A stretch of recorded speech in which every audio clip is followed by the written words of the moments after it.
कई बार मुझे ऐसा महसूस होता है कि ऐसा ना हो कि मतलब पेपर बहुत आसान है, लेकिन पेपर अगर बहुत आसान आता है तो भी आप बहुत अच्छा करोगे, क्योंकि हमने बेसिक चीजें बहुत सारी करी है जेई मेन के और नीट के पीवाईक्यू करते हुए चले हैं।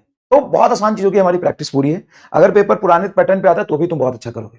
अगर पेपर बहुत मॉडरेट टाइप का आता है, एकदम मीडियम टाइप का आता है, तो भी तुम कर लोगे।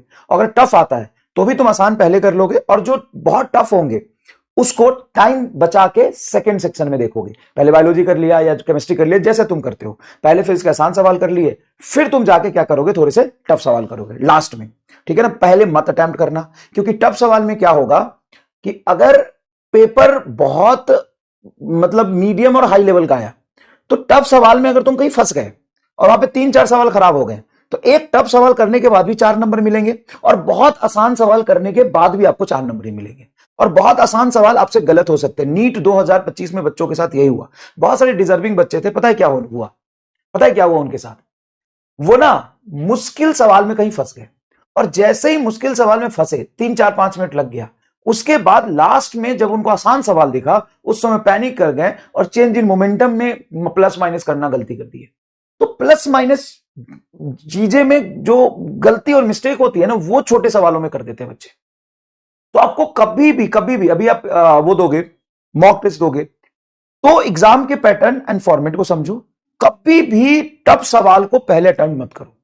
तुम्हारा जैसा भी पेपर अटेम्प्ट करने की स्ट्रेटजी है, पहले बायो, पहले केमिस्ट्री, पहले फिजिक्स, जो भी करते हो, लेट से पहले बायो करते हो तो बायो को 40-45 मिनट में खत्म करो। केमिस्ट्री को खत्म करो, बायो में 90 क्वेश्चन है, उसमें से आपको 85, 86, 87 सही होने चाहिए।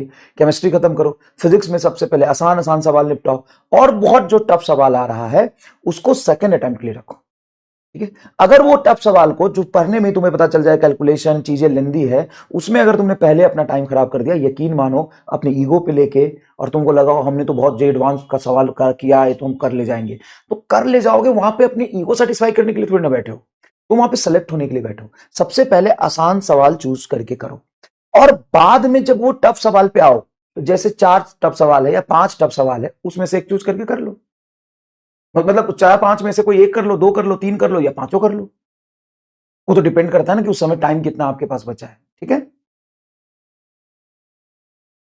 ठीक है ना।